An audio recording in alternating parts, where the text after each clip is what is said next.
What's up, everyone? Welcome back into podcast number 29 of MoarDots. We're moving away from MoarDots Radio, MoarDotsGaming podcast. And we are here with me, Raven Berdragon, and host Dr. Fate, iDoctorFate. What's up, dude? What's up, man? Not much. I'm super excited. Today's a very exciting episode, man. We got lots to talk about Outriders today because the demo is live. I've been super excited for this. I don't know about you, man, but I've been super excited for this. Oh, I absolutely love it, man. I've had a lot of fun with the game so far. Same here. It's been an absolute it's been a refresh, man. Like, I just feel a breath of fresh air in terms of like looter shooter. Like, it just feels so good. Like, it's not like I don't feel like I'm being suffocated and nonsense like that. Oh yeah, I definitely totally agree. So we have a lot to talk about tonight. From Outriders to Diablo 2 Resurrection. I didn't get to make show notes because I will be honest with you, work has been absolutely nuts this week, and I just kind of lost track of what I need to do for this. But our main focus tonight is about Outriders demo, and there's a lot to talk about that, from the gameplay to the scenery to the way just everything looks, to the abilities to the classes that we played, and then we'll probably touch on a little bit of Diablo 2 from the Blizzcon announcement, because that it actually looks good, and Blizzard, looks like they're not going to make the same mistakes from their Warcraft 3 Reforged nonsense. And their biggest mistake probably from that was merging the two communities, Classic and the remake, and it just kind of broke everything when they did that. So they're vowing to not actually merge Diablo 2 with resurrected with Classic Diablo 2, which I probably think is the best thing. You should never take a new and mix it with the old. Leave the old alone. So we'll discuss that, more on that, but let's jump right into the meat and potatoes of this whole podcast tonight. Outriders demo. It's here.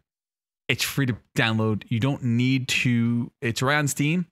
What platform is it on? Let's get that straight. It's on Steam, PlayStation 4, PlayStation 5, Xbox One, Xbox XS, Xbox Series XS. It's also on NVIDIA 3D Now, right? I think it's on 3D, or whatever the hell it's called, the NVIDIA GeForce 3D Now, whatever the hell the thing is called. Yeah, I think it is. And then the only thing it's not on is Epic Store.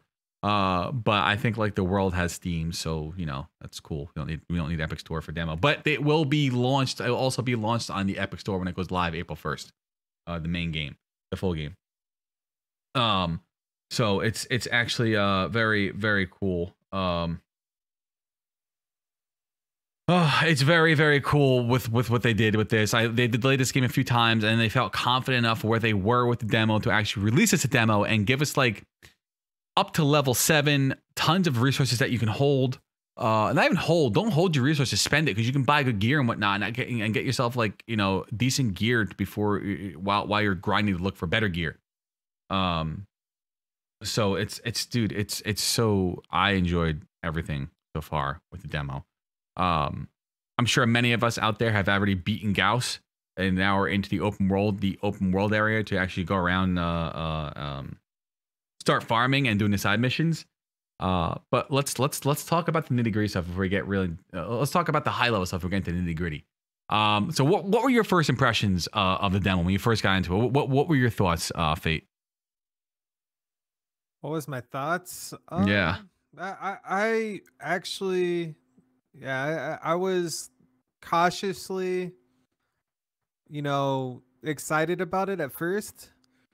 And once I literally got into it, and like it was definitely a blast overall, from the storyline to, the gameplay. And I definitely liked like the class abilities as well, especially with all the combos and stuff that you can do.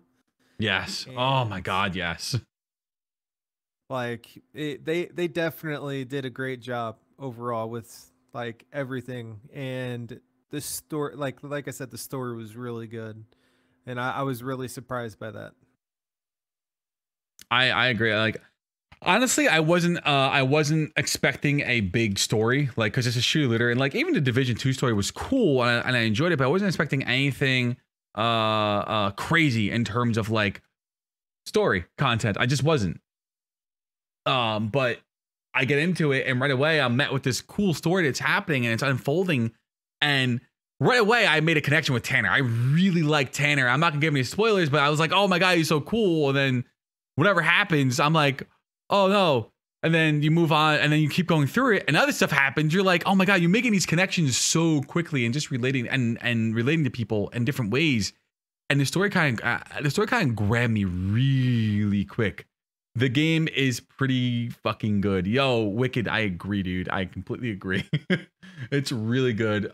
People Can Fly came out. I haven't seen a game from them since what? Bulletstorm was the last game I played from them. And they came out swinging hard, dude. And they hit a grand slam. People who are, just, calling crap and shitting on it. I think they just need to log in and give it a second and just, play the game, because I really think that it's what gaming used to be. It's really, really, really cool. Had a blast for the hour I played it. Nice, dude. I'm glad you enjoyed it, man. It's really cool. It's a lot of fun so far. But yeah, the story, dude. The story is just great. Who does Tanner's voice? Can we just nail that down? He sounds like someone I know. I know the actor. Tanner, Outriders. I was like, Outriders. I was like, I know that a voice actor. I meant to look it up, but I just Tim Post. Tim Post. What does he do? Actually, wait, no. Yeah, Tim Post. This guy I'm looking at right here? Yep. What else has he done? I know his voice. Let me see real quick. What was he? I'm trying to figure out what he was in. And what makes it like stick out? I just know him somewhere. I just know him somewhere. And I can't think where I know him from. Not movies. How about video games? I don't know him from movies. Oh, I didn't know that he was in X-Men. I just know he's from somewhere.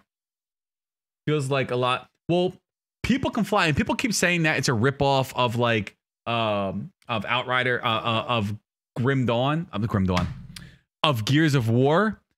People Can Fly made Gears of War Judgment, so there's a lot of inspiration from that, because they did a rendition of Gears of War. It was in between 3 and 4 Judgment, right?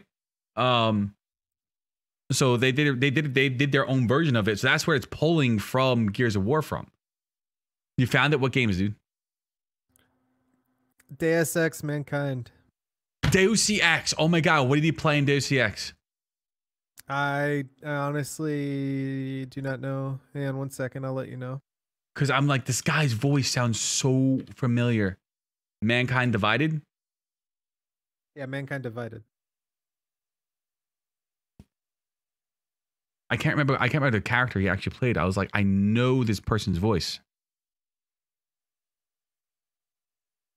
I don't know. I'll have to find it. I'm going to go crazy looking for it, but I just knew that, like, I know this guy's name. He's a prig civilian. No, dude, I don't know. He stood out. His voice stood out to me. That's the black sheep of the Gear franchise. No, it is definitely the black sheep of the Gear franchise. Like, I enjoyed 1 through 3, and then I stopped playing afterwards, because for me it becomes like a cash cow. So I haven't touched it afterwards. I need to bring up so. He was a Prague civilian, apparently. Yeah, I don't know. I know his voice. Like, I've heard it, and maybe that's where it's standing out from. But I just know his voice. I was like, whose voice is that? It just sounds very familiar. So, oh, come on. There we go. So, but otherwise, so far the story's amazing. I'm really just loving the absolute story of Outriders. It's really cool. And the way everything happened was very neat. So, check out the demo. It is free to play. Download it now. Check it out. It doesn't cost you anything except for a little bit of your time to download. I think the full game after it downloads is what? I think I took 32 gigabytes, up. Let me see. Oh, it's not up here. From what it said, I think it was 22. Was it 22? Oh yeah, I think it was 20. Yeah, you might be right. 22.6 22.26 gigabytes on my drive. So whatever. It took me like a few minutes to download, maybe 40 minutes to download, something like that. But it's well worth the download. It was a lot of fun. Really enjoying it so far. So the story is really good. Let's talk about the aesthetics. What do you think of the graphics? My nose. I'm actually pretty impressed by it. I definitely think they did a really good job with it overall. I definitely like the art style and everything for it. I love yes. I like the environment. The fire effects look really good. I agree with that. I think one thing that stood out for me the most was the one part in the beginning, the prologue you're walking through, and it was the waterfalls. They looked beautiful, like, and the sound from them, they sounded so good. Like they were really just really pretty in that area. I was like, oh wow, this is really pretty. I don't know, that grabbed me for a second. I just stood there for a few seconds just looking at the waterfall. It was just really, really pretty. So the environment is the environment looks really good. I love the aesthetics. I love the character designs. They got like that bulky, they kind of like that bulky feel from like Gears of War going on, which I like. Even when you're running, I feel like you got that Gears of War sprint going on. It does. Sprint's a lot better on here than Gears, to be honest. Oh, it definitely is. Literally looking like you're crouch running on Gears. Mm-hmm. That's true, but this just to like the way it just you're crouch running. I agree with that, but the way like I guess you start running or just the way that kind of looks. I don't know. It has that Gears of War feel to it. Yeah, definitely. I am gonna say this. I might poke a little fun at something real quick. Why? This demo feels like it has more story than Destiny 2 combined. Oh my god! Overall, in my opinion. Well, not to knock Destiny 2, but I always felt like the Destiny games, you need to read so much lore to actually get the hell. Like, it doesn't tell you the story. You gotta dig for the story. And it's one thing I just couldn't stand. Just tell me the story. Why you make me waste my time? Go read. Why you making me take time outside the game to go read something inside the game? I understand like Skyrim does that, but Skyrim does it well. Skyrim's telling you stories you play, but there's a lore around you that you just can pick up and read like instantly. You just pick it up and you can start reading the piece of paper. The little thing on Destiny and it pops up in the left or whatever freaking of the HUD, and then you have to go digging through freaking journals to find what the hell just popped up. It's kind of like how Final Fantasy 13 started. And I'm actually wanting to give Final Fantasy 13 another chance because I had to get past the beginning part. And I always stop. I'm like, oh my god, I can't stand it. But I hear once you get past like the beginning part, like the 15-hour long intro, you actually starts getting really good. So I want to check that out and give it a chance. But Destiny 2, I gave so many chances. I'm like, I can't stand it. And as you're playing it, I feel like you're being fed lore. You're being fed cool side quests that tie into the lore somehow, instead of just giving freaking like dumb, whatever journal entries inside of a freaking codex that you have to go read. So you actually be given lore. You're being fed lore instantly, instead of having to go read shit in Destiny 2. I just can't. It's one thing I could not stand about Destiny. I would definitely also have to say that the expansions were kind of disappointed in my opinion because of how short they were. Yes. And they could totally have done agree. Way better. I hope, I'm going to be honest with you, I hope them expanding their team is going to save that game. I'm going to be honest. I agree with you. I really hope. I agree with you, man. Like Destiny 1 I can get in touch with. I could not get in tune with. Destiny 2, it grabbed me a little bit more, but I just couldn't get into it. And then all the DLCs I keep buying. I'm like, oh, it'll be so cool. And then I jump into it. It's the same nonsense, just with different abilities. I don't know. Destiny 2 has lost me. I hope whatever they do in doing. But anyway, off enough kicking Destiny down, kicking while it's down, because it's in a bad place right now, in my opinion. I don't know much about Destiny 2, and I hope all the people that are playing are enjoying it, because it's the one thing I never want to do is, pick on a game that people enjoy, because if you enjoy that game, you'll play. Who cares what other people think about it? Just play your game. Totally. Enjoy your game. Enjoy gaming for what it is. You know, that's also in a weird place too, but enjoy it for what it is. Yeah. But I think Outriders, in terms of lore and story, it's definitely got more going on for it. Let's talk about performance. So we're gonna do apples and oranges here just because we have to. So Anthem releases this freaking beta, and it was like the worst beta of beta history. Like, it was just an absolute technical horrendous mess, with tons of issues. Like, I've beta tested games numerous times, and I think Anthem was probably the worst game I've ever beta tested in my life. I was like, what is going on? We all beta tested. I was like, what is going on here? And now we fast forward a few years, 3 years that we are from Anthem release, right? Which is crazy. 3 years that game released. That was, what was that? 2018 that game released, or 2 years ago? Was it 2 years ago? 2019? I don't know how it released. I think it was 2019. I think.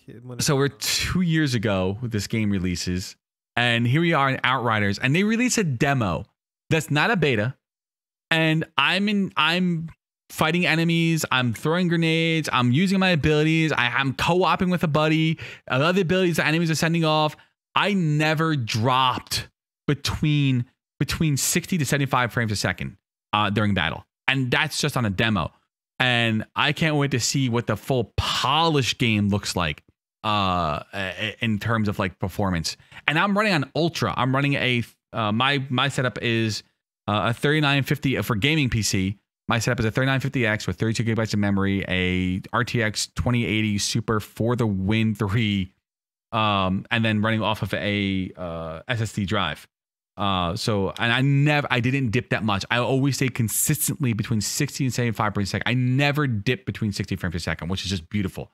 So I'm actually looking forward to see what it's going to look on stream, because I have a streaming PC set up, so I won't have to share resources. So I'm looking forward to it. But the performance is just, I don't know if you experienced something different. You know, Trunks in chat is saying the same thing. Like, it performed really good. His is all on high and had not had a single dip. How was your performance so far for Outriders Fate? Mine was actually really good. I haven't had any dips or anything like that for throughout the campaign. The only thing when I had dips was when the cutscenes were going on. And yes. Yeah, they have what? The only thing. Right, and because the cutscenes are like at 30 frames a second right now, but the main game, and I know there's a few tweets about people complaining about that, but I was like, in my opinion, who cares? You're not, you know, it would be great if it's in 60 frames per second, but they got the game out to use it to try it, and play it, and they even said that when they release the main game, you're gonna see 60 frames per second cutscenes. That's the only place I did have it. But it never dipped between 30 frames a second.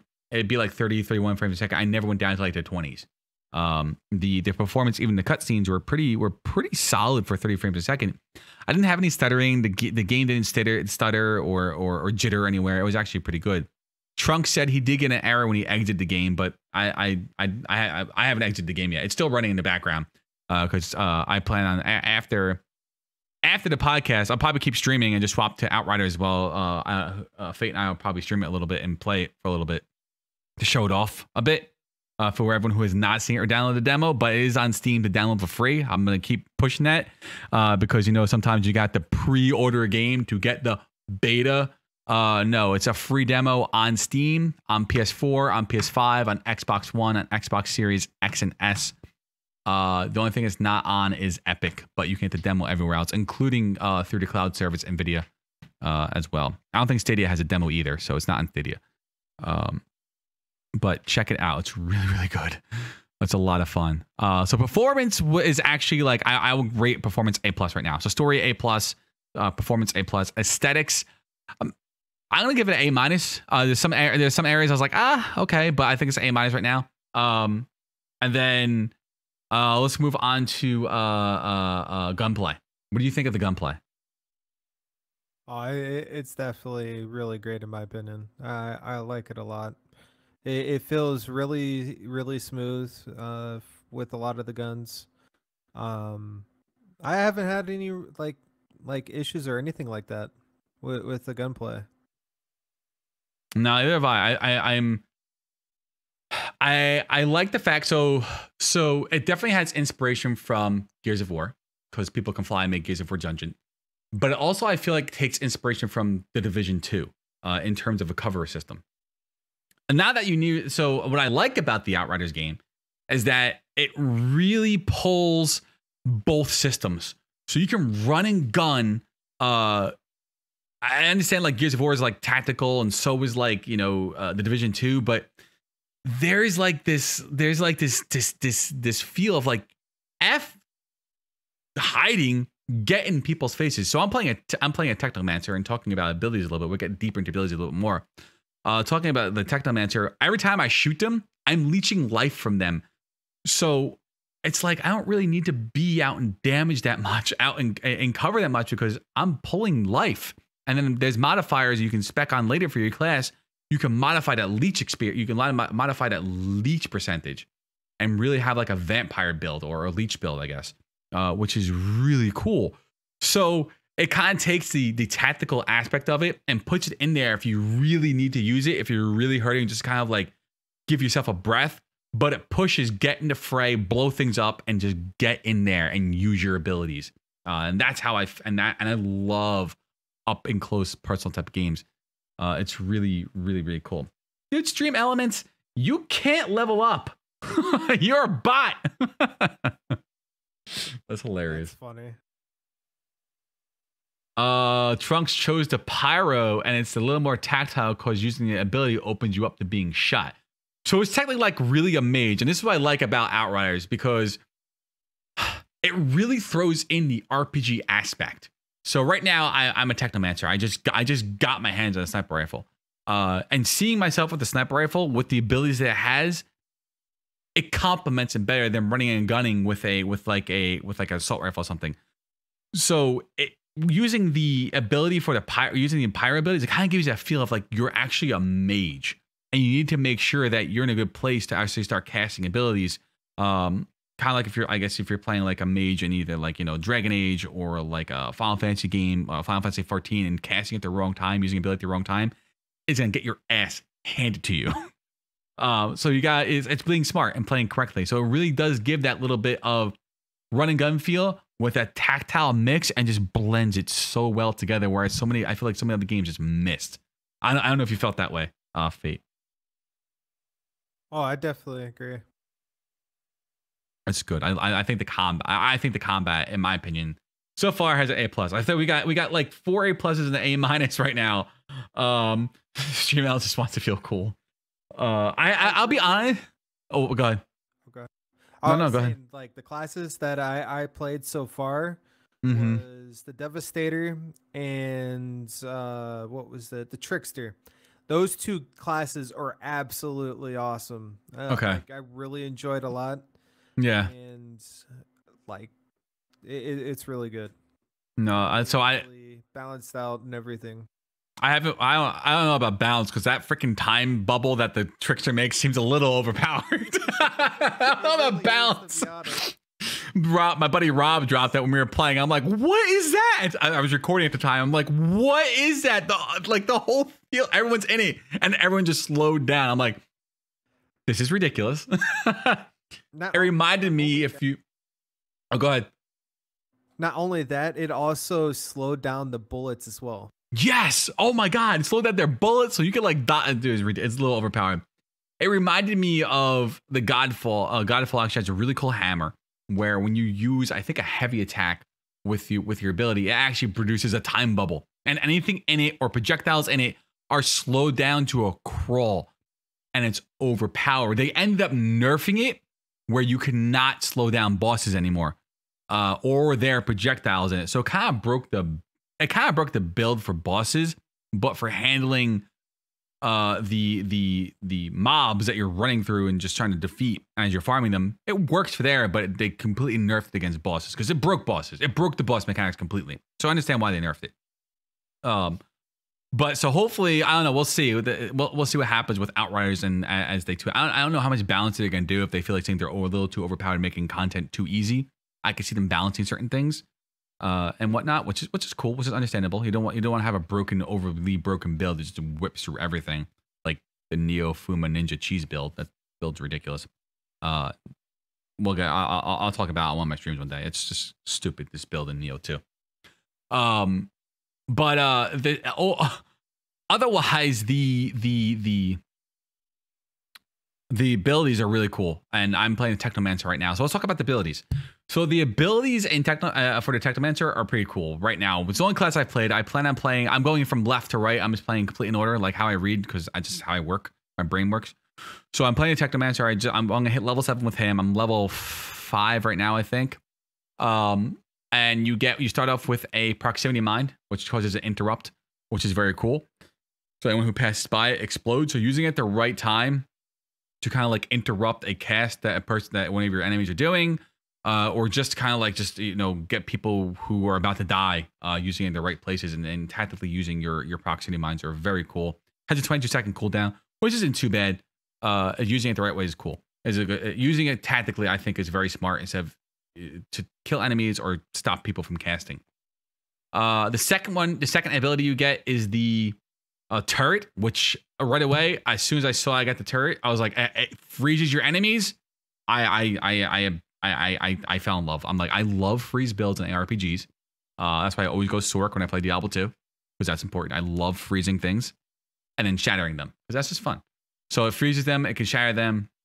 Then of course your melee inside of Outriders 2, inside of Outriders for the Technomancer, you shoot a stream of ice at people and it can freeze them, or you can jump on top of them and just use like a shock thrust wave, and it just freezes pretty much anything in near sight, which is dope. And then the last ability you get are rockets, which I don't know if I like them. They're not my favorite. You kind of put them in place, and it kind of like they shoot off like starting low and then get really high, kind of like an arc. So it's making sure you're casting it and placing it correctly. It's not like the turret or the proximity mine where you can hold down the button and then throw where you want. You just press a button and it just shoots where it wants to go. But I can see the Technomancer being a really cool support freeze class, because there are some abilities in there that affects freeze, that affects leech, that affects armor. Reduces their armor, or pierces their armor is the word I'm looking for. It pierces their armor, which is very cool. Technomancer looks really, really, really dope. I don't know. You said what class did you play? You played Devastator and Trickster. What were your favorite abilities between those two? Oh man, I really enjoyed the Devastator. For like, there's ability to where you can literally launch yourself across the map like a teleport in a way. Oh, I saw that. Slams everybody. Yeah, it literally slams everybody. It was really cool. And then for the Trickster, I definitely thought the bubble was pretty cool. Mm-hmm. And they also have another ability to like literally absorb the bullets. And it's like Neo. You can literally hold the bullets for like a little bit, and then you can literally launch it across the map, and it just does like massive AoE damage. That's dope. That's dope. That's pretty cool. That's pretty cool. I was gonna just click my tweet. I'll put it up over here. There we go. I'll bring the game up so that people can just kind of see it. But it's there was also that other ability that the Trickster had, right? They had that Phantom Blade or Phase Blade. I was playing with Crazy Rob earlier, and I was sitting there about to shoot people, and next thing I know, they completely turned to skeletons and disappeared. I was like, wait a minute, yes, what just happened? That was another one I liked as well. Yeah, it was a pretty cool ability. I was like, wow. Trickster seems very OP, but I think they should be OP because they're just in your face, kicking your ass like the whole time. They seem really, really just like easily to pop between different enemies, whether you're debuffing them or assassinating them or finishing them off for a player. I was actually at one point I was getting my butt kicked in the game. I've recorded some of this, so there'll be a YouTube video coming out of all my different experiences with what I have so far. I was actually at one part I was getting my ass. I had a bunch of guys around me, and I went to go turn to shoot the guy, and he had like no health left, And next thing I know is that Rob had a freaking dagger in his back. And then I was like, he was dead. I was like, oh shit, okay. I was like, where the hell did Rob come from? It was actually very cool. The combinations seemed like legit awesome that you can kind of do in the game. And I'm really looking forward to see kind of like what you can actually do when you have like 3 people in the game with you. It's up to 3 people multiplayer, so a total of 4, or up to another 2 people with you. I don't remember how many other people you can play with. I think it's 4. I thought it was 1 plus 3, right? If I recall correctly. Yes, I think so. Outriders multiplayer. What the fuck? Yeah, there's a few things I definitely want to talk about. I noticed that the game does have a motion blur, and you can't turn it off right now, though, right?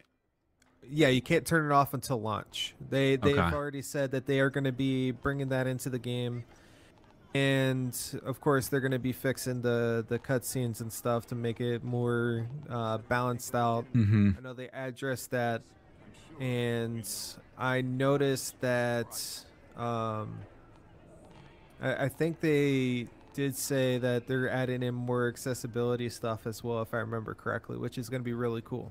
That's great. Yeah. You know, people who are like colorblind and things like that, so they can actually see, or even hard of hearing, which would be cool. So hopefully that, you know, that's cool. I have to say, People Can Fly, I think, really took the next step forward with what they're doing in terms of like game development. And it kind of like puts all the other developers into shame. But I do have to say, and to a little off topic from Outriders, Anthem failed miserably, and the fact that BioWare and EA decided to cancel and cut their losses, I think, was a smart idea. And from the ashes of that, they realized, maybe live service games like Anthem aren't the way to go anymore. And providing those 12-week updates or just stupid DLCs that constantly come out you're charging for, maybe you should go back to the roots of like single player games. And because of that, the new Dragon Age is going to be a full-blown RPG. And I'm like, single player RPG. And I'm actually have a little hope for BioWare to come out and hit a grand slam with this game. I'm very excited to see what's actually going to happen. And I swore for a long time I would not buy an EA game again, but they have my attention. They have my attention. So I'm like, you come out swinging and you do what you need to do. I will gladly support BioWare in this and buy this game. I hope I need a new Dragon Age, because Dragon Age is probably some of the best RPGs you will actually play in your life. Oh, I definitely agree. Another cool thing that I definitely think that they're finally starting to listen to people when it comes to that. And I definitely think that most of the games from here on out is going to be single player experiences. And I definitely think Mass Effect 4 is going to be stepping away from multiplayer as well, because I know there was a little bit of backlash and stuff because some of the, like, it ain't like a full-fledged multiplayer game. It's just like a horde mode type of multiplayer. And right. Horde modes are cool though. I mean, I don't mind horde modes. Yeah, you were able to buy the weapons in like loot crates and stuff like that, and it was like, yeah, but you can earn everything in the game along the way, but it's like a little bit of advantage over other players and stuff. So I'm definitely hoping, like, if they do add in a multiplayer aspect, don't add that, just right. No, keep it to where you actually have to earn all the stuff in game along the way. That's true. That's true. Agreed. I like that. I do. I agree with that. And I think like microtransactions, like, if I like the game, I will do a microtransaction. I will buy aesthetics. I will buy stupid crap. I will buy it because I support the game. I support the developers. I will gladly buy aesthetics and stupid microtransactions because I support the developer. As long as it's not like outrageous and freaking crazy, like overpriced stuff, like Final Fantasy 14 has microtransactions that are just sometimes ridiculous for amount. I'm like, I support you, Square Enix, and I love the work you do, but this is just too much. So like $35 for amount is just a little ridiculous if you ask me. So I refuse to touch it. No, But if it was like outfits and stuff, then yeah, I totally agree. Like it helps support out the team and everything. I agree. So, but what I also like is that what I kind of like what Warframe does in a sense is that you don't have to buy anything in that game.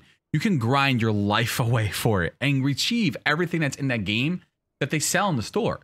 You can just grind for it. You kind of have like a buy for convenience, but the way Warframe even works is that even after you buy it, you still gotta level the crap out of it. You just don't get it and achieve like max level. You still gotta buy the Warframe and level from 1 to the max level of that Warframe. Same thing with weapons. You can buy the weapons, but you still gotta level from 1 to the max level, and then mod it the way you need to mod it for your build. And even if you don't have the right build, you still have to go find those mods. So it becomes more of a convenience thing. But even a convenience thing doesn't break that game. Where you have like certain games that just pay to win, like Black Desert Online, and which is what I like about Outriders. Is that you're not seeing any of that nonsense. You're not seeing microtransactions. You're not seeing this, that, and the other thing. It's just they're saying here's a demo, and come April 1st, you're getting the full game. And we have no DLC planned, no crazy seasons planned.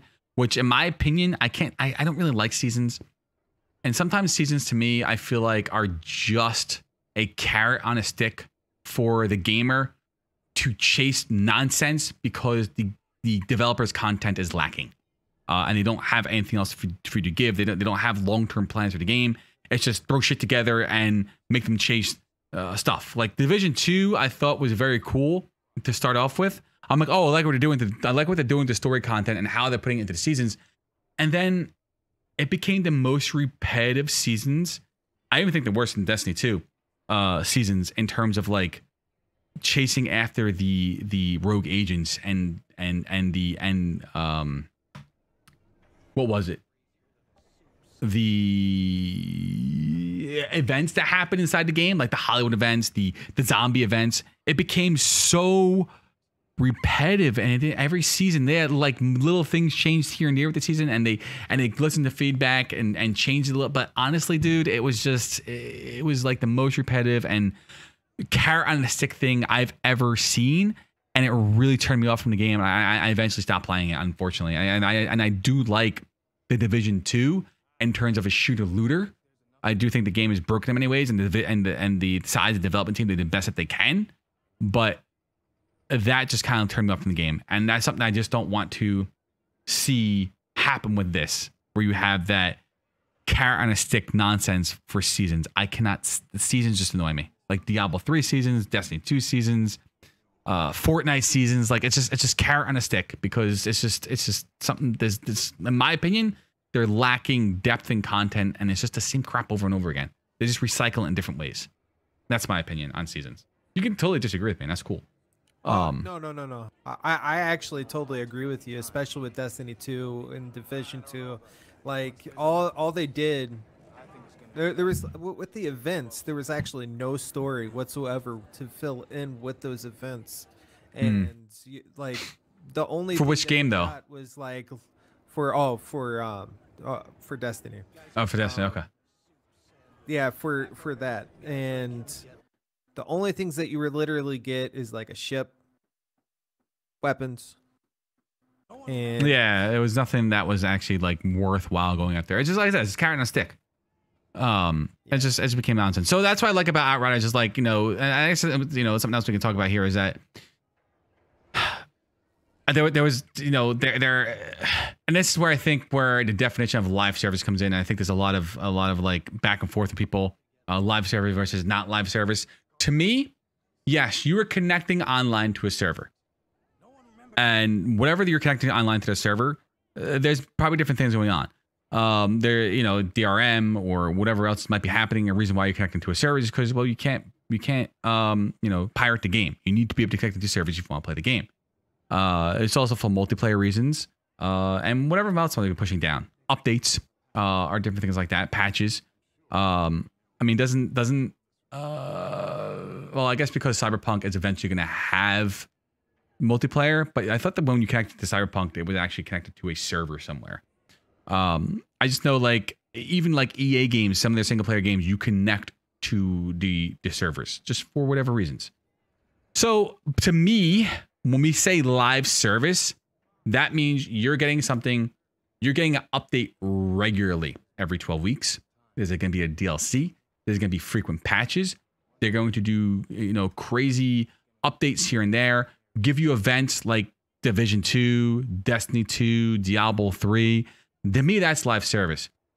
This is a online enabled game with multiplayer behind it, but there are no 12-week updates, 12-week seasons coming to. There's no DLCs planned, no crazy things like that. There might be expansions planned, kind of like how the original Diablos and Diablo 2 did, where it was like, hey, the game did great, and like it did so great, and you know, we're gonna release an expansion for it. We don't have a date planned yet. Oh, okay, now it's coming in a year. You'll have an expansion in like 2 years for this game, which is what they said in the statement. We don't have any DLC planned. There's nothing planned for this game.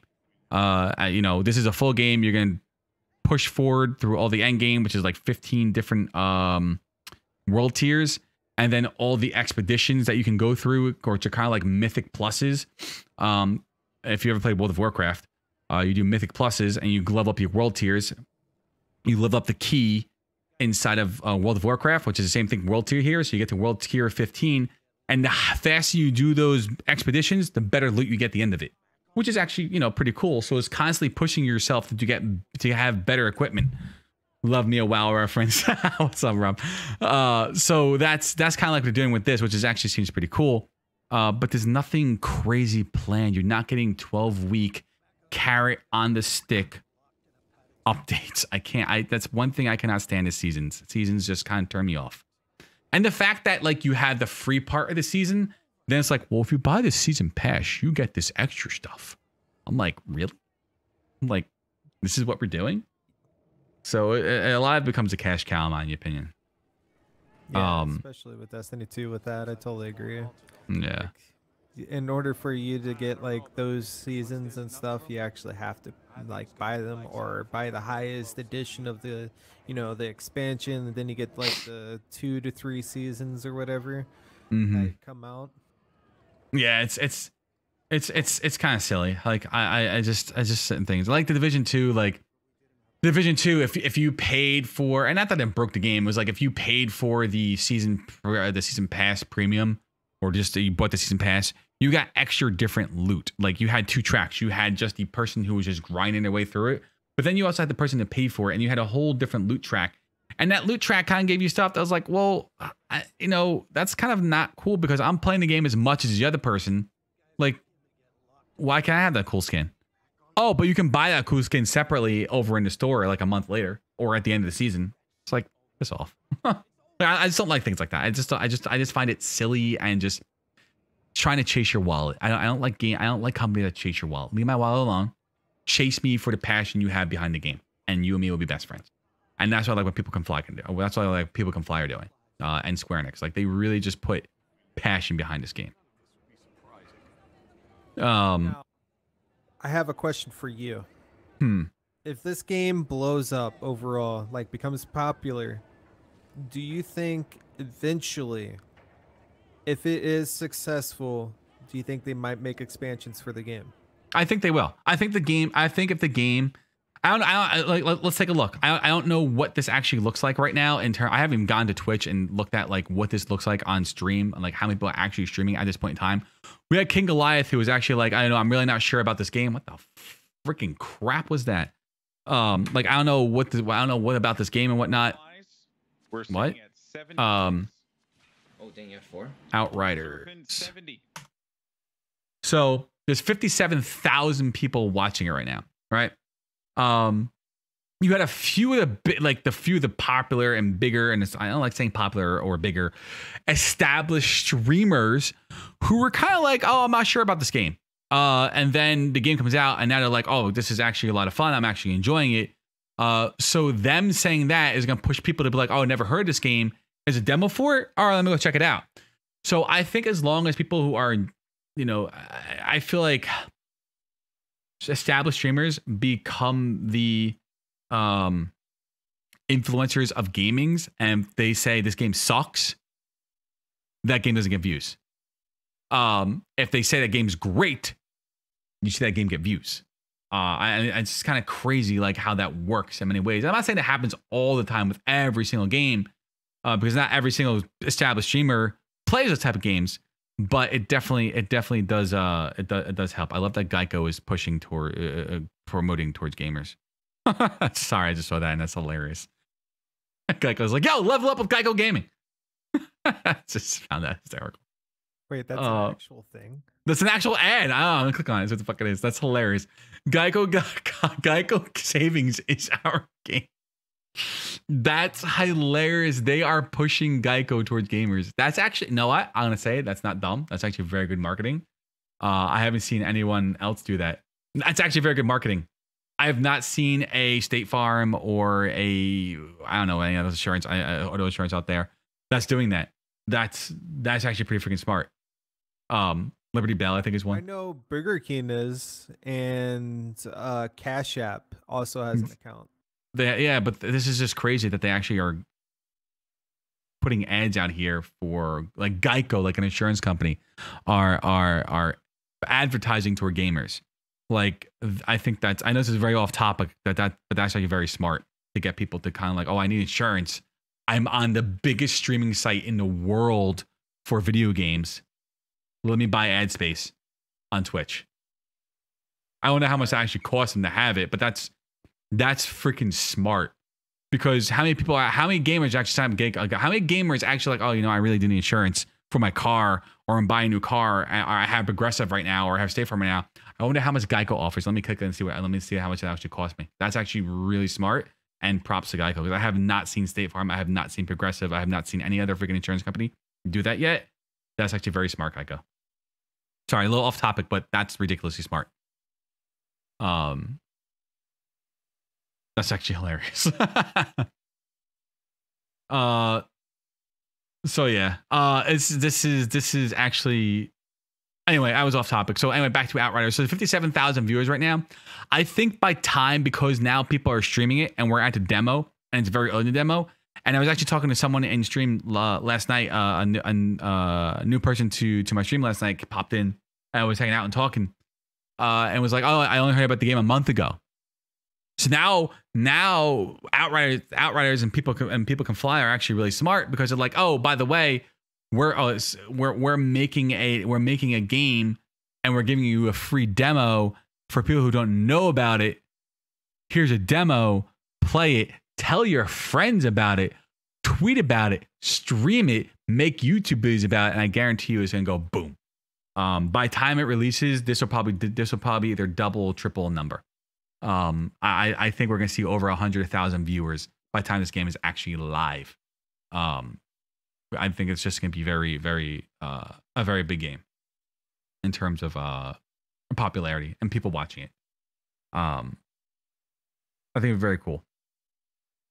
I think also that, because you know Godfall came out really, really big, right? Comparing to, because they both fall in the same type of game. And that's how bad this game ended up doing. Godfall, I think, started out grab people's attention because it was more focused on melee, which they called it the melee looter, and I'm gonna disagree with them, because Neo was a melee looter. Neo 2 was the melee looter.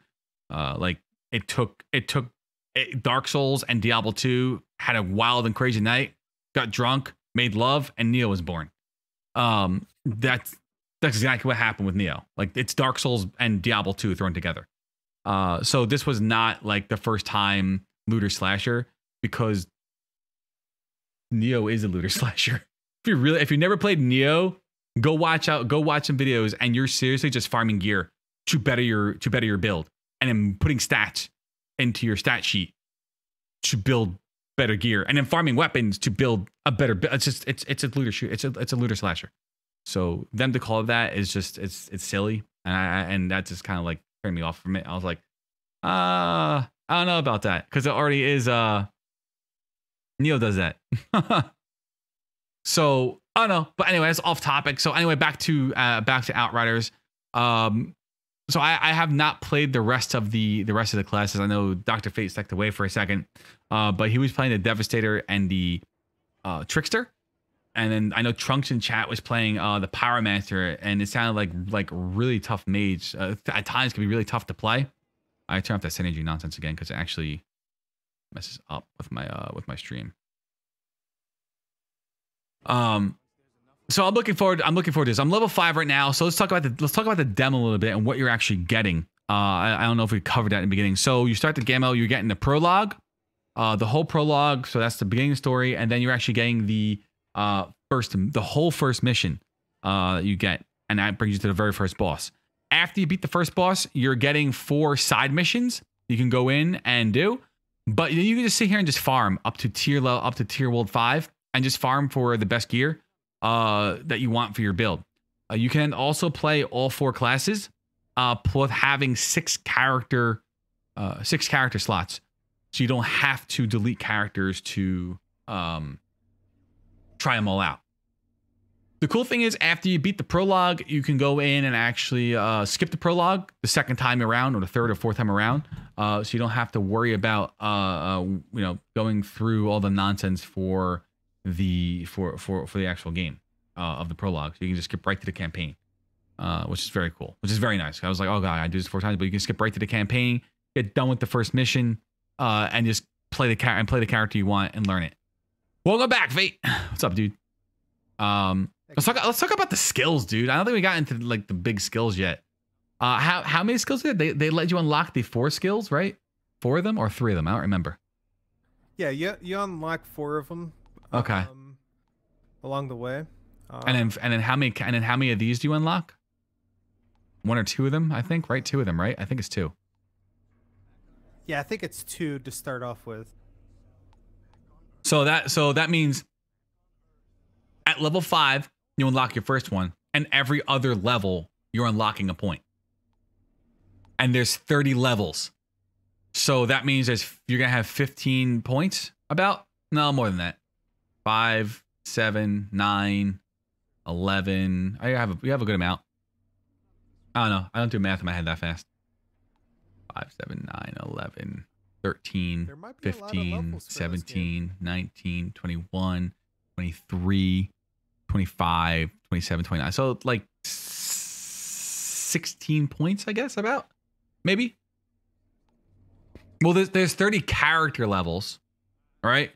There's 30 character levels, and then there's you can get weapons up to level 50, which is actually pretty cool. So your character could be like, you're level 30, but then you have a level 50 weapons. You're technically level 30. You're level 80 technically, if you want to get really technical.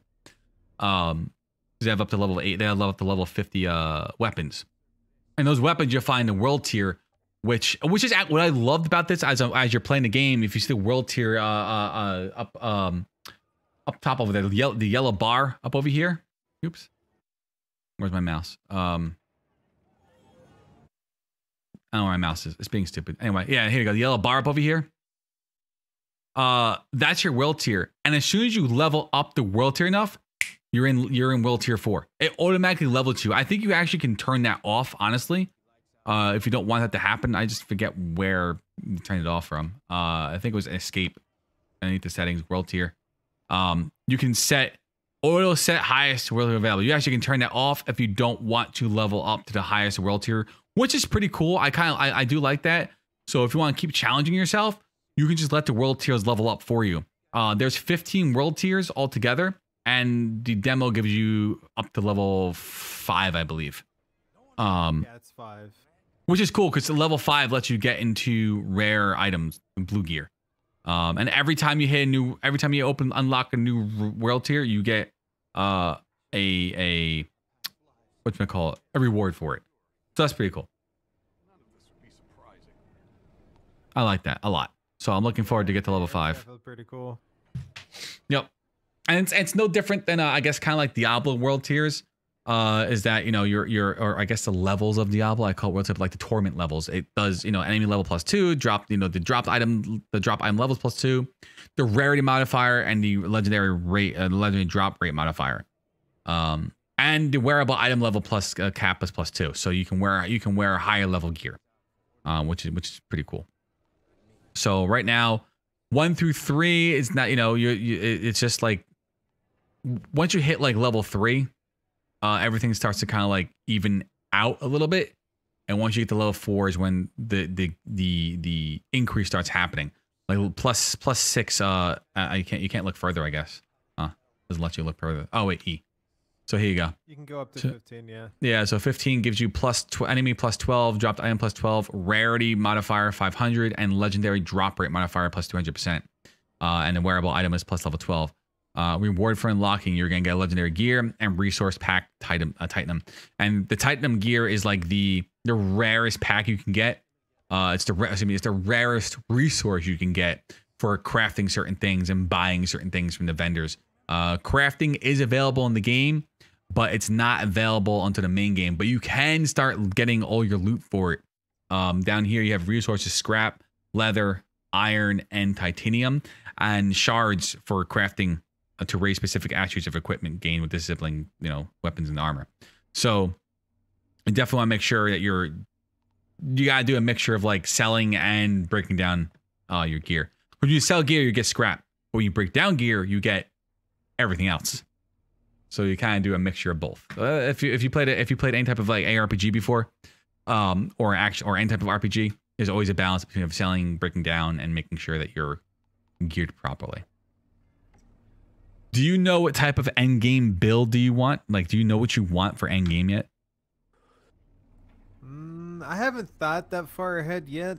I definitely think for my, I would say for, I would say for my trickster, I definitely want to make like a rogue type build where you have to be up close and personal, and you could do like tons of damage over time, and you could be sneaky and stuff as well, which is pretty cool. I also think for my Devastator, I might, I definitely am gonna make him a tank. Yeah, you're gonna make him a tank. Full-fledged tank. That'd be cool. That'd be cool. Yeah, so I'm looking at a tank for a Devastator, but I think, I don't know. I might land on either the Technomancer, or the Pyromancer. I don't know. I'm not sure yet. But the Devastator looks badass for a tank. I'll probably have all 4 classes at the max level because that's just me. I'm an alcoholic. I mean, you might as well, gives you more variety. Yeah, that's true. That's true. And I love how like in depth the class skills are. And I love this. All right. So what annoys me about certain games, and I guess I know Division 2 is actually, free with like respecking and whatnot. But many games don't. And I'll take Neo 2 for example. If you want to respect your what the hell is it? Your stats and your abilities, you need to buy a book of reincarnation, which from a vendor costs 30,000 gold, and every time you buy one, it costs 3. It goes up in price, and by the time you buy the third one, it's 100,000 gold. So that becomes a lot of money. And you have to constantly keep farming and whatnot for it. This, you know what? I don't like this ability. Hold down right click. Oops. Yeah, that's what I definitely like, is that you could reset your tree. Yep. No, so my game's not working correctly, but whatever. Delete tree. Yes. There we go. And then I can turn around and go ahead and put it back. But the cool thing is down here it says right click, cancel, unlock. And you actually can you can actually just unlock one ability at a time. You just hold it down and boom, that ability is unlocked, which is so cool.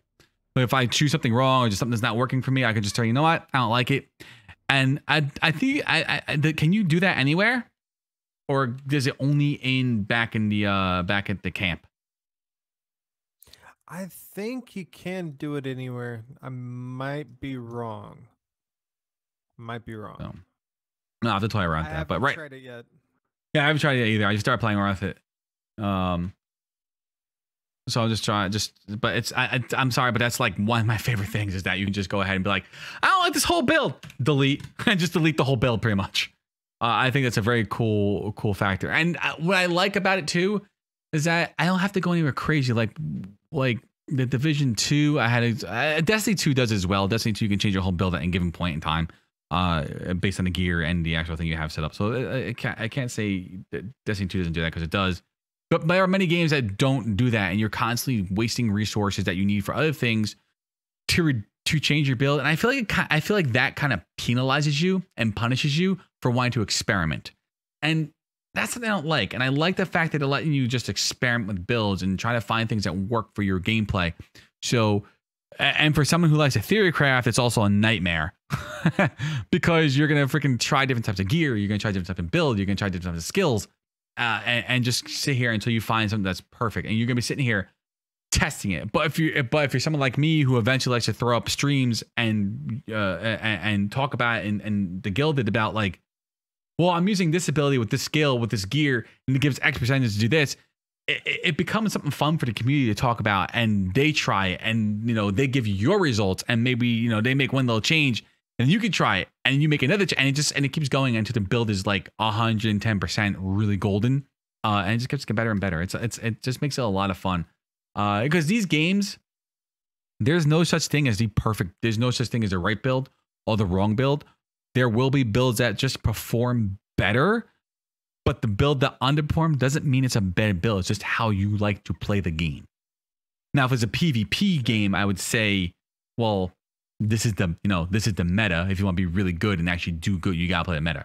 But will there be a meta? Of course.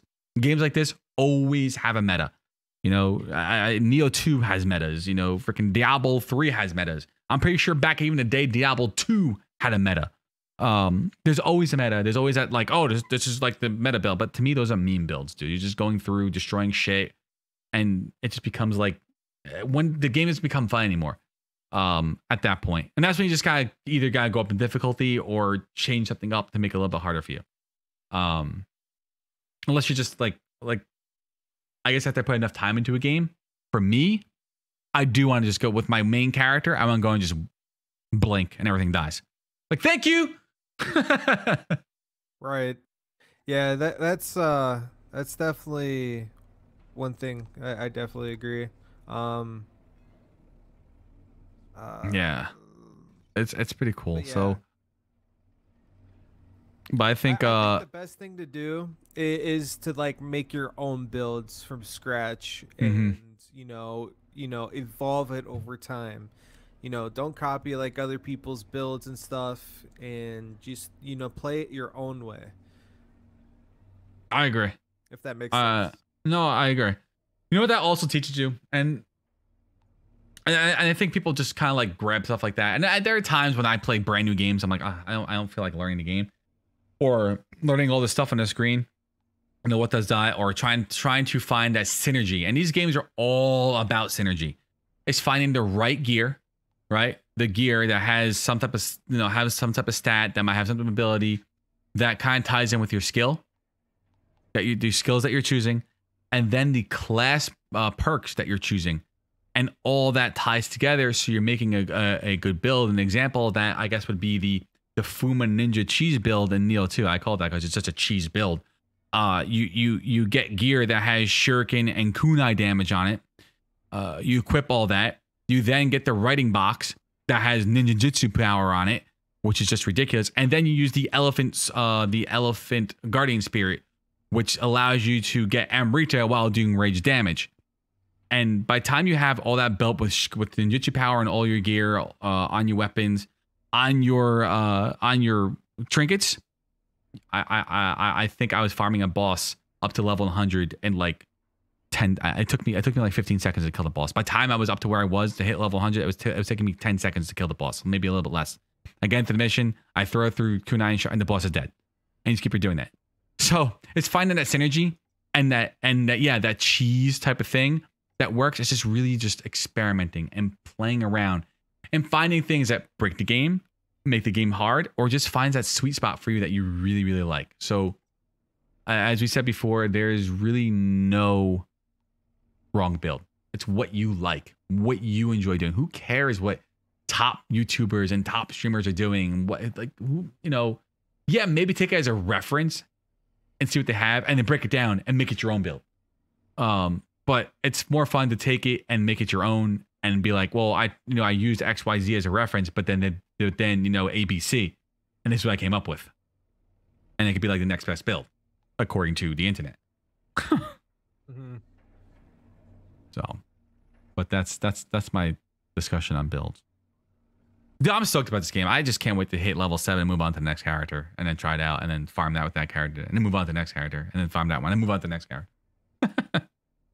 It's gonna be quite an addiction for a little bit, man. For a lot of it, forever probably. Yep, I totally agree. It's gonna be cool. I like that you got emotes in this game. I love that people give you emotes. Apologize. Oh, I'm so sorry. Use your brain. Yeah, think about it, man. Think about. I just poked myself.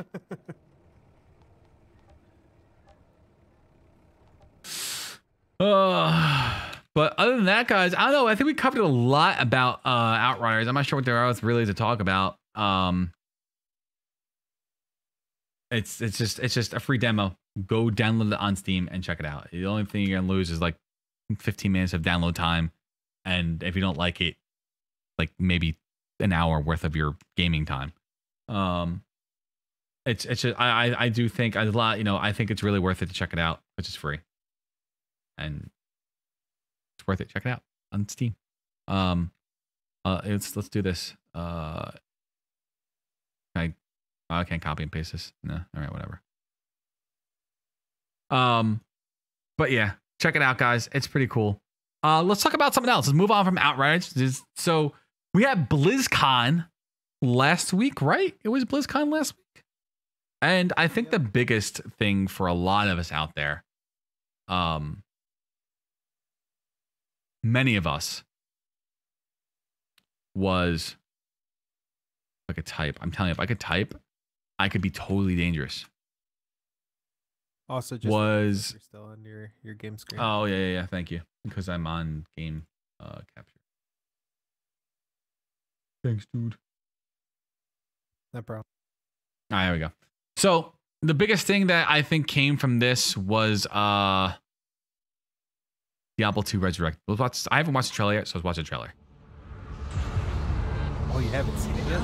No, hold on. Let me, because my head's in the way. I don't want my head as bigger than.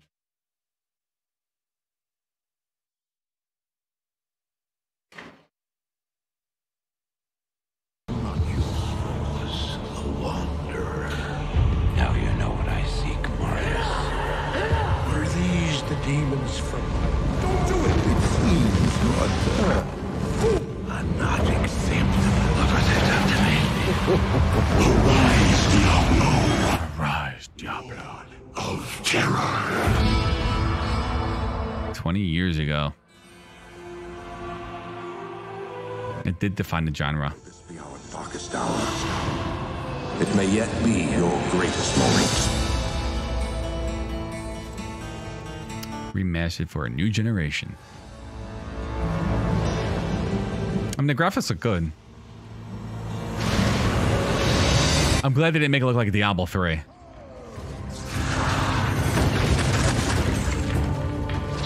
Oh yeah.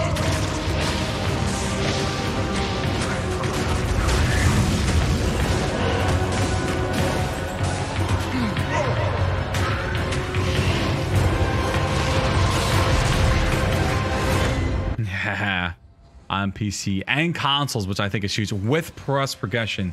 I wish they would have had cross play, but cross progression is cool.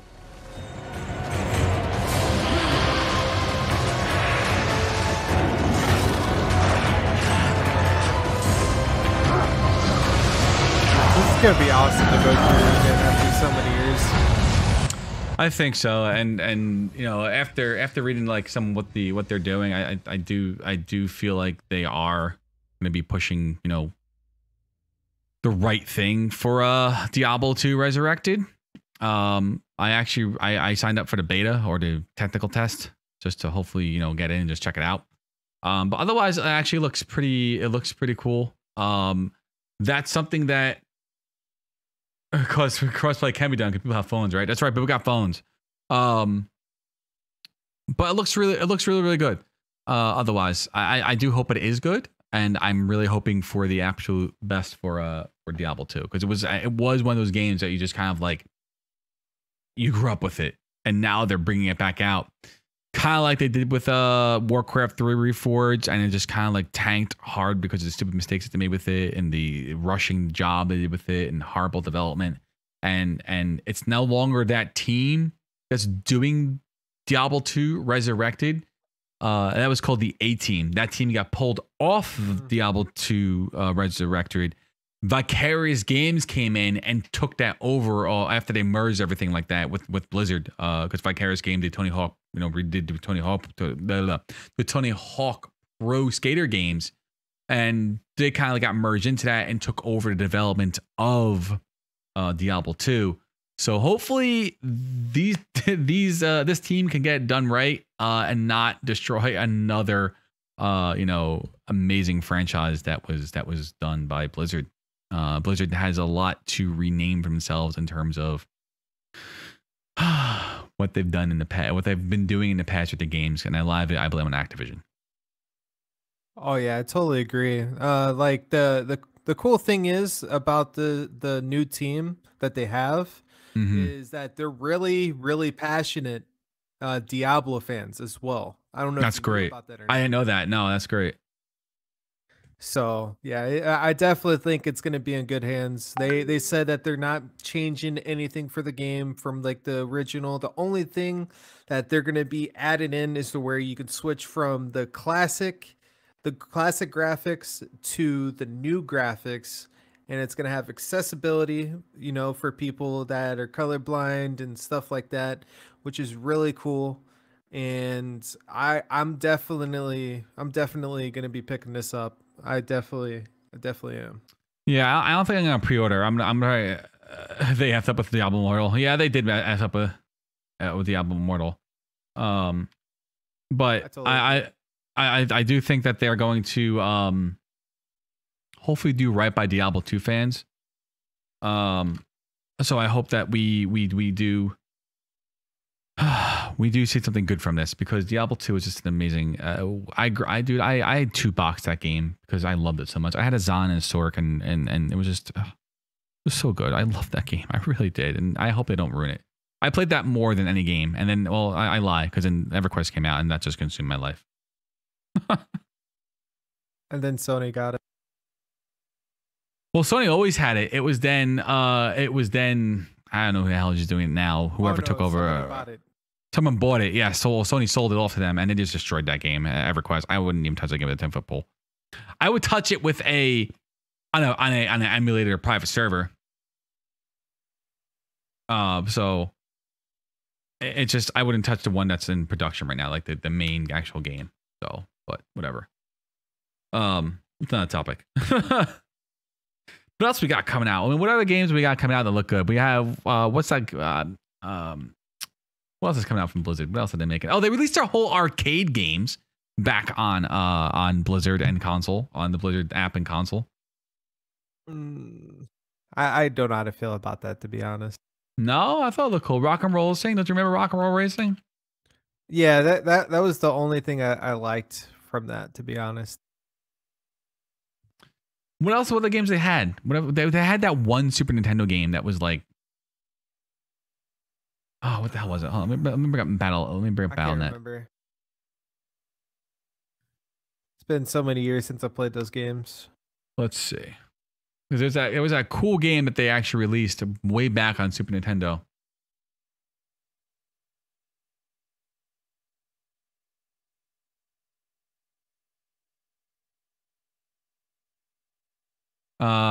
Let's see. Oh, the new Battle.net. Yeah, that's right. Okay, cool. No, you don't need to show me around. I'm good. I'll figure it out. I don't stop it. Where is the arcade thing? I think all games. Here we go. Only for console. No, it's right here. Arcade collection. Okay. So they had. Wait to buy it now. Buy it now. I always want to see what games come. I don't actually want to buy it.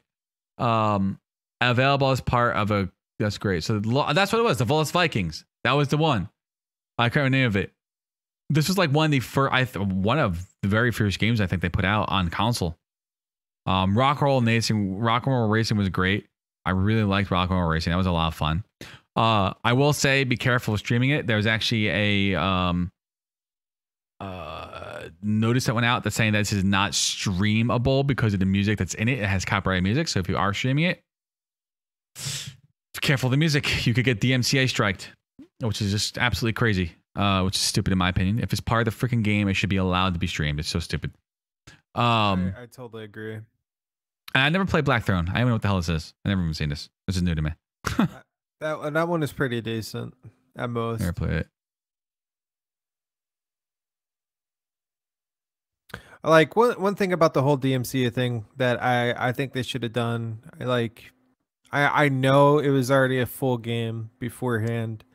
Maybe they could have went back and redid some of the music overall to prevent the whole DMCA situation with the game. I think they could have done that. I think they could have too. Music. Yep.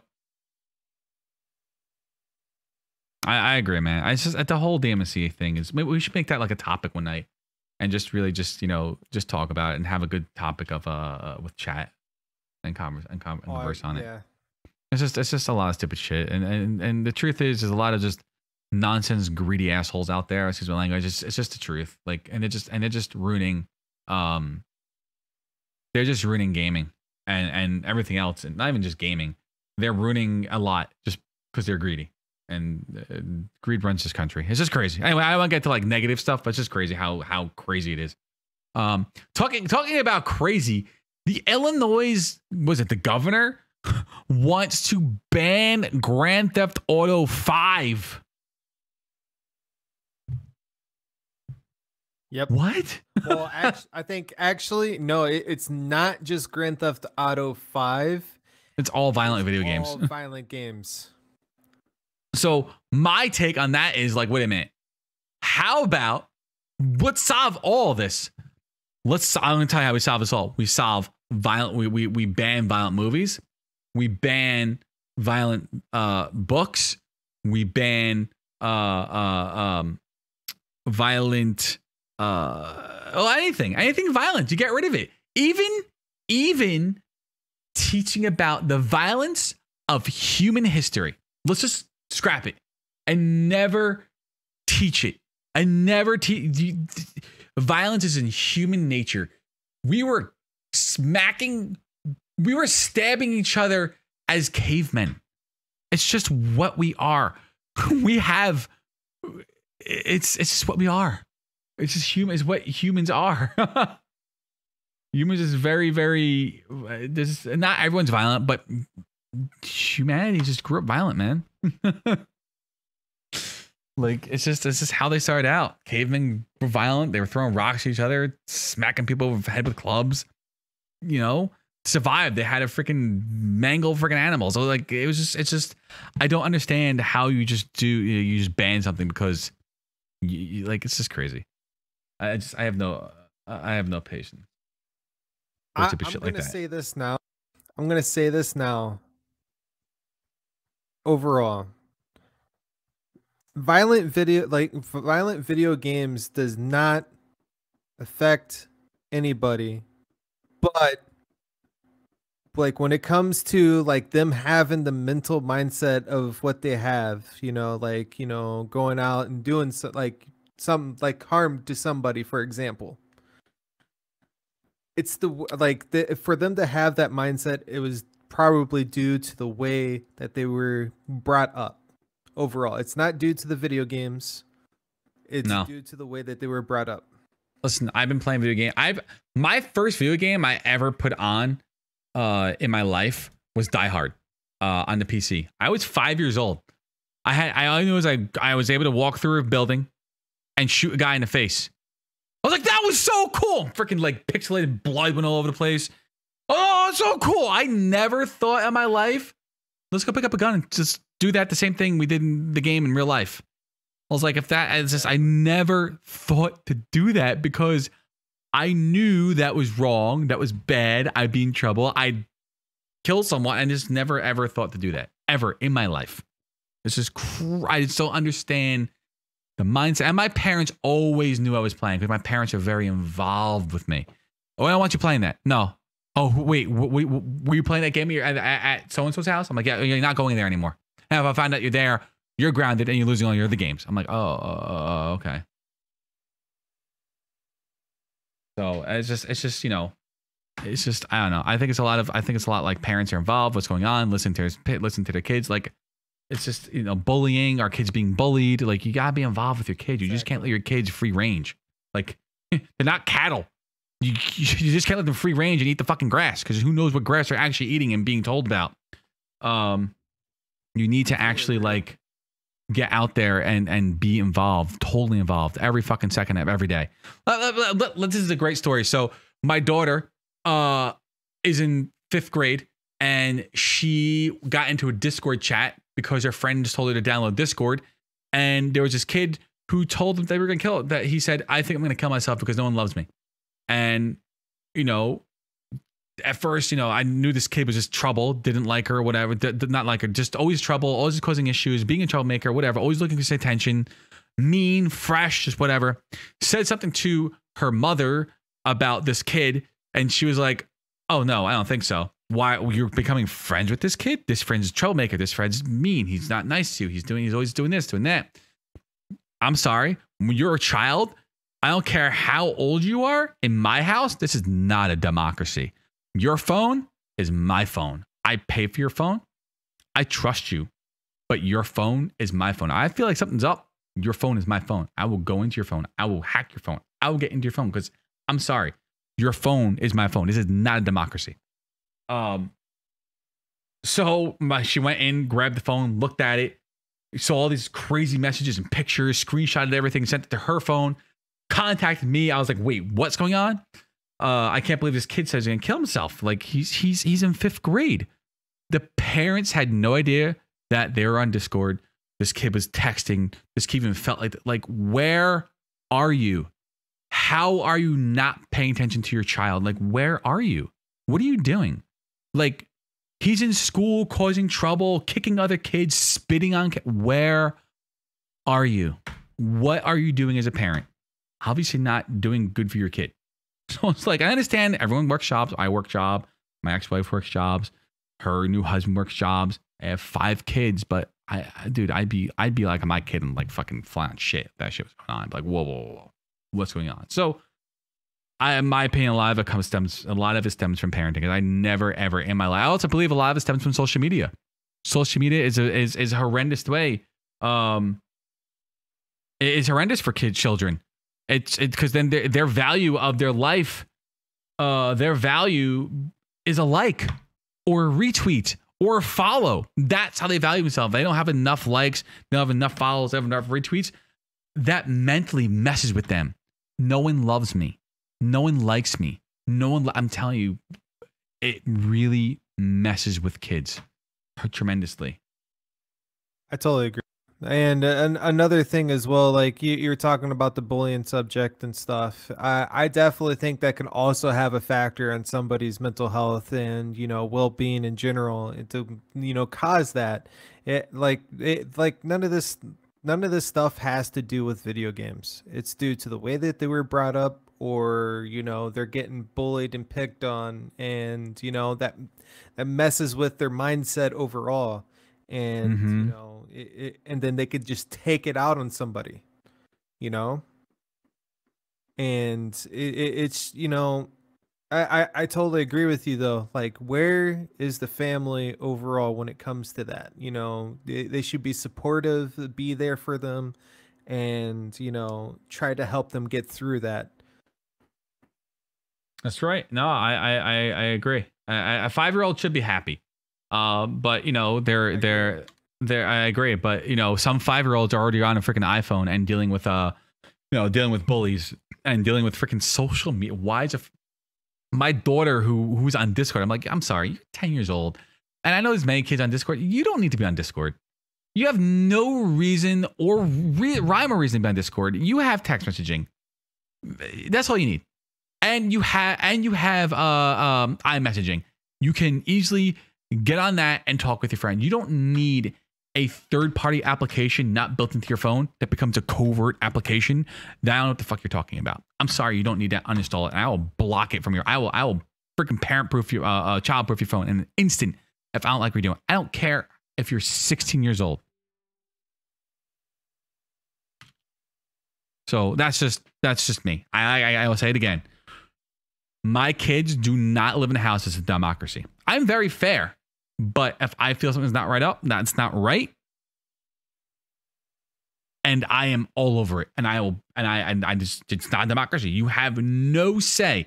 These are my rules. This is my parents, my rules, my house.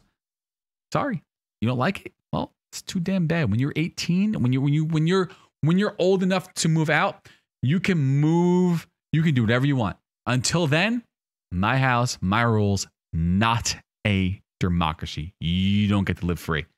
There's no such thing as free. The things that are free cost more than the things that actually have a price. So sorry, it's not free.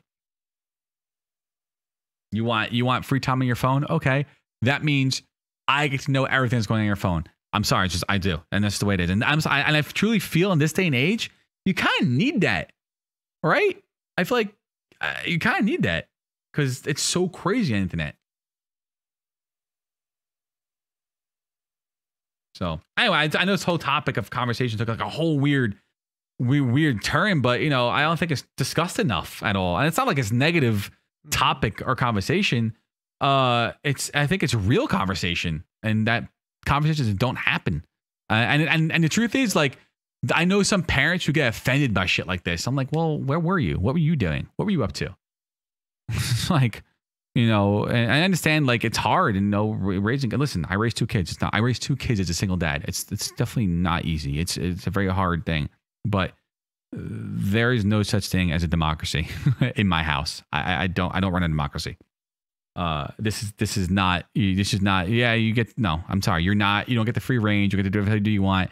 And the moment I feel like you're up to something, you will be reeled in. Like my parents did with me. The moment they are reeled in.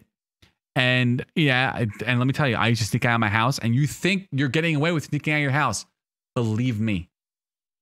Oh no. Your parents are always a step ahead of you because they were 15 once.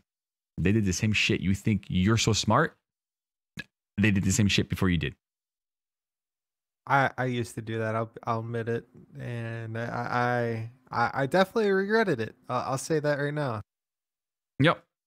I don't think I regret it. I mean, I learned from my mistakes, but there were things I don't believe living in regrets. I believe in making a decision, taking a decision, learning from the decision, and moving forward from that learning experience of the decision that you made.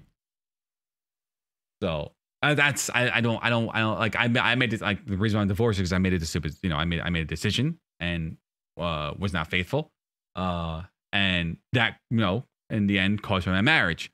I don't regret that. I live in I forgave myself. I forgave hurting I forgave myself. My ex-wife forgave me. We're on better terms now. We were always better off being friends than married. But I don't live in that, like, oh my God, I wish I didn't do that. It's like, oh my God, because then I feel like you can't forgive yourself from learning that. I did something that was totally not supposed to happen, but it did. But I have to learn from that. I can't live in that past resentment of myself. So I learned from it, became a better person from it, and moved on from it, and made sure that, I let my ex-wife know that, listen, I was an asshole. I was stupid. I did something really wrong. I hurt you in ways I should have never hurt you. And I hope that you can find a way to forgive me. I'm very sorry. And, it's been years now. She's getting remarried in September. We're on very good terms. Our kids are in a great place.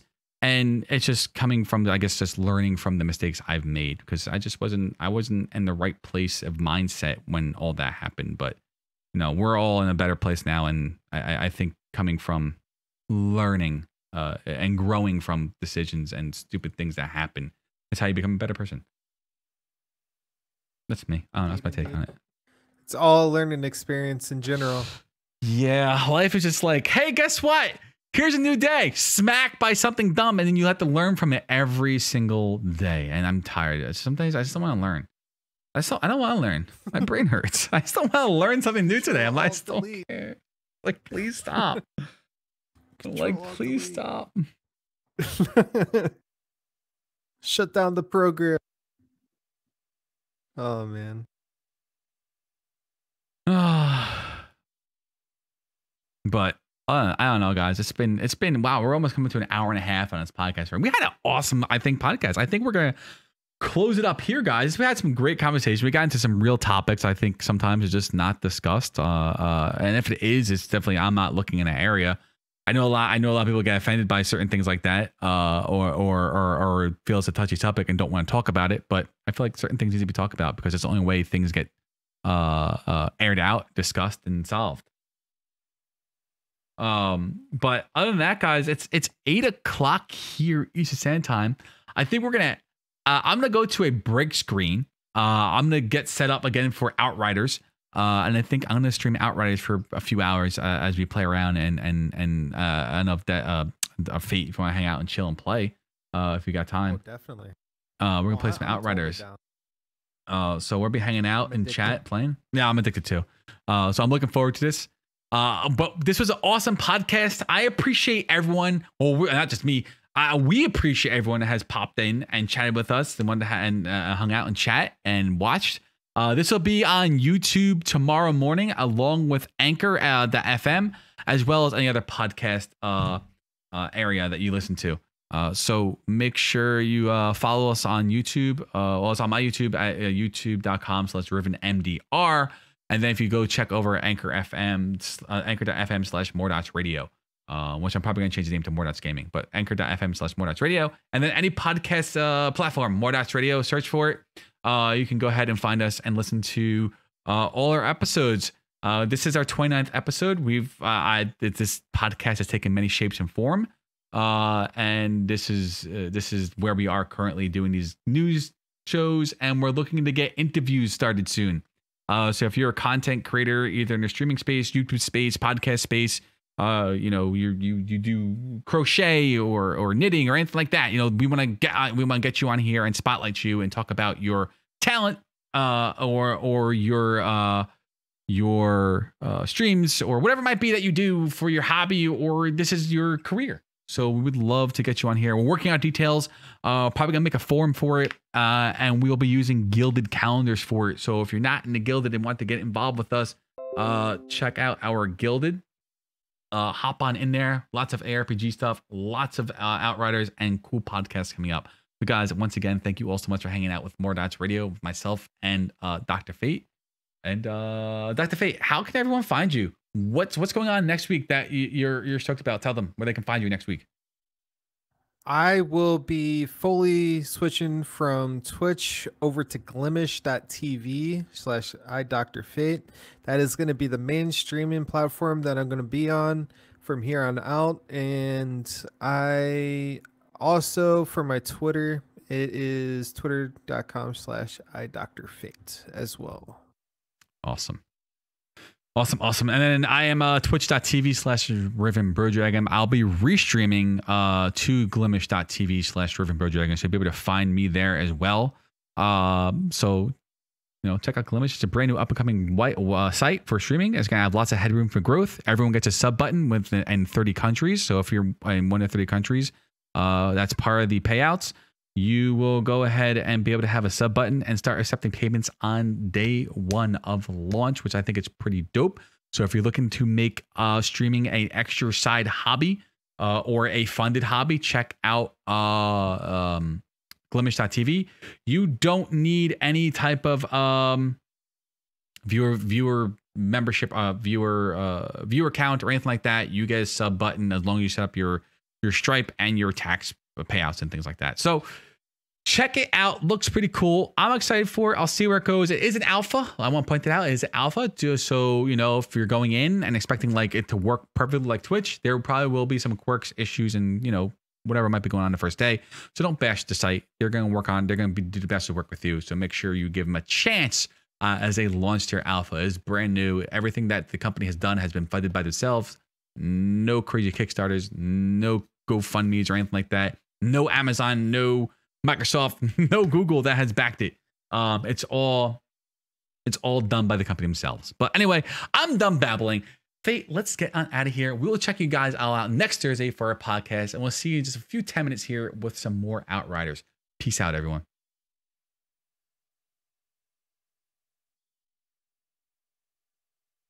See you guys.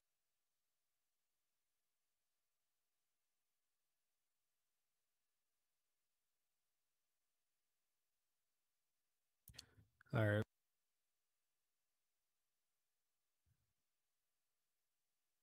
That was actually that was a blast.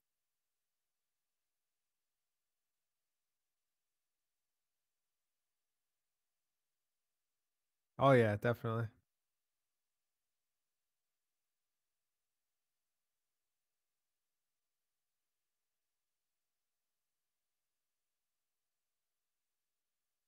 All right, man.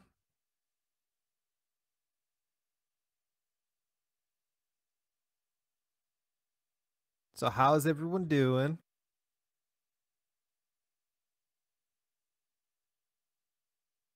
Riven will be back here really soon. Just a heads up.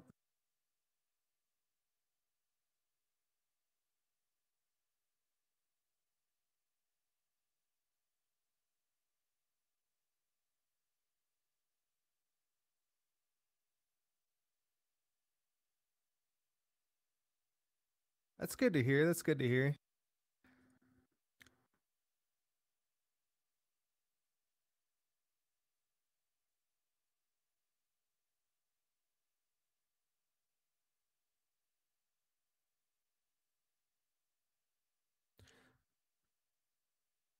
I cannot wait to play some more of this.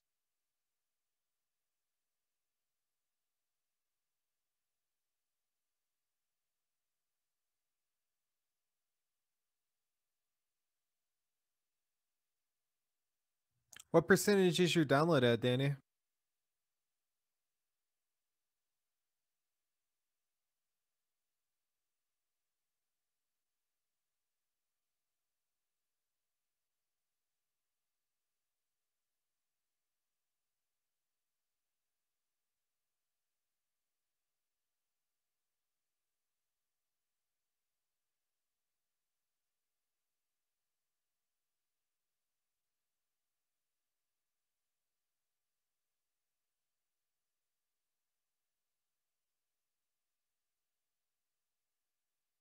$25 until it's done. Okay.